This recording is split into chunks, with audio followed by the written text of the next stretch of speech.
The headlines for today: Tigrayans who entered the concentration camps in Afar region were said to be in life-threatening conditions. The Sudanese army shells as their continued dispute over border with Ethiopia, and the UN chief urges efforts to defuse the tensions that are currently taking place between Sudan and Ethiopia, again over their border disputes.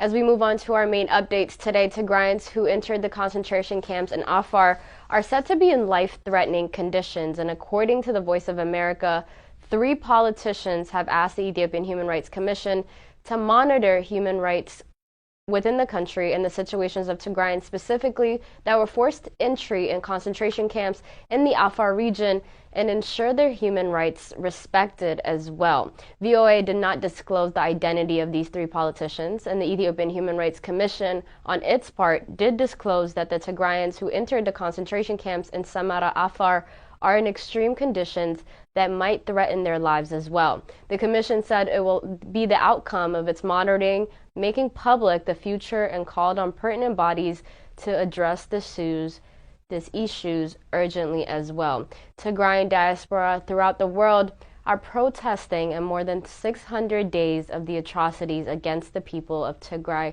in the northern region of Ethiopia. In North Texas, dozens of demonstrators marched downtown Dallas on Tuesday to raise awareness of what's happening in northern part of Eastern African countries. And North Texas, who has ties to the area, are calling for more awareness and action to end the humanitarian crisis, and hundreds of thousands of people's lives have been killed in this war thus far. The conflict is rooted in complicated history that goes back generations, and the North Texans, who have family in Tigray, said that they have been deeply affected by this ongoing war. You know what, it is not complicated, said a protester. Genocide is never good. Rape is not good, said Danny Hadera, one of the organizers of this same protest. He and other demonstrators marched throughout downtown Dallas on Tuesday while donning the regional flag of Tigray. Hadera estimates that about 5,000 people with the ties to the Tigrayan region live in North Texas, and the demonstrators did call for multiple actions, including an immediate end to the military conflict in the region, as well as the restoration of telecommunication, electricity, banking, and transportation services as well. Dani Hadera and members of the Tigrayan community and the Mutual Assistance Association of Dallas have organized similar protests since the war broke out in 2020, and Tuesday's protest was to highlight the atrocities that have been reported during the 600 days of the conflict in the region, and its call for the World Bank to stop its financial assistance to Ethiopia, as Hadera said while amongst his protesters. Electronic communication has been blocked off completely, and travel to Tigray has also been restricted, choking off humanitarian aid into the region. And the demonstrators also said multiple people at Tuesday's event that they are dark about the well-being of their friends and family. Dallas resident Salama Yela said that she has not been able to communicate with her parents nor her sisters who live in the Tigray region since the war broke out in 2020 of November. We just want to know if they're alive or not, she said. Burhana Alamayo, who lives in Richardson, said many of his family members, including his siblings and cousins, currently live in Tigray, and the grief of not knowing if his family is doing or how they're doing and taking a heavy toll on his mental health. As he said, he spends many hours on social media hoping that someone will message him and to just tell him how his family is doing.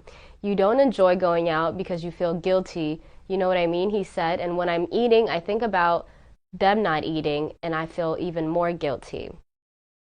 As we move on to our next update, Sudan and their army have shelled out a dispute along the border of Ethiopia. An Ethiopian official said Sudan's armed forces fired heavy artillery during clashes in a disputed eastern region bordering Ethiopia, the largest salvo and long-running feud over their shared border. Sudanese military sources, who requested anonymity as they were not authorized to talk to the press, said that on Tuesday, Sudan was able to capture Jabal al-Alban, an area near the contested border, following an artillery barrage and an airstrike, and the two local residents said the Sudanese army had gained control of the area and had destroyed a military base there as well. It was unclear if the base belonged to the Ethiopian army or the allied militia, but on Monday, Ethiopia did deny Sudan's accusation that its army had captured and executed 7 Sudanese soldiers and civilians, and insisted blaming the killings on a local militia instead. In related development, the UN chief urges efforts to defuse this ongoing tension between Sudan and Ethiopia, and UN Secretary General Antonio Guterres made his call for the de-escalation in a message sent on Tuesday through his spokesperson, Stéphane Dujarric. Let's take a listen. The Secretary General is deeply concerned about the renewed clashes between Sudan and Ethiopia along their disputed border that took place on June 22nd and reportedly resulted in the deaths of 7 Sudanese soldiers and 1 civilian. He urges the two countries to take concrete steps to diffuse tension and to peacefully resolve their differences over the Al-Fashaga border area. The Secretary General expresses his condolences to the families. As we move on to our final update for today, AU has urged restraint over escalating Ethiopian-Sudan, calling for a dialogue amongst the two countries. The head of the African Union Commission voiced his concern on Wednesday over escalating military tensions between Ethiopia and Sudan. The comments by Musa Faki Mahamat following claims that Khartoum and the Ethiopian army had executed 7 Sudanese soldiers and a civilian in an incident in a volatile border region last week, and the allegations were in fact denied by the capital Abiy Ahmed and his government himself. The AU indicated in a statement that Faki is following with deep concern the escalating military tensions between Ethiopia and Sudan, and added that deeply regretted the loss of life at their common border. The chairperson appeals for complete refrain from any military action, whatever its origin, calls for dialogue between the two brotherly countries to solve any dispute, as he said in the statement.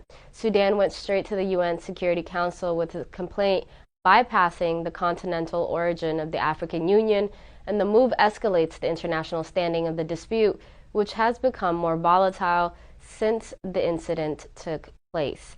That concludes our news for today. Thank you so much for tuning in. Have a wonderful evening. Bye-bye.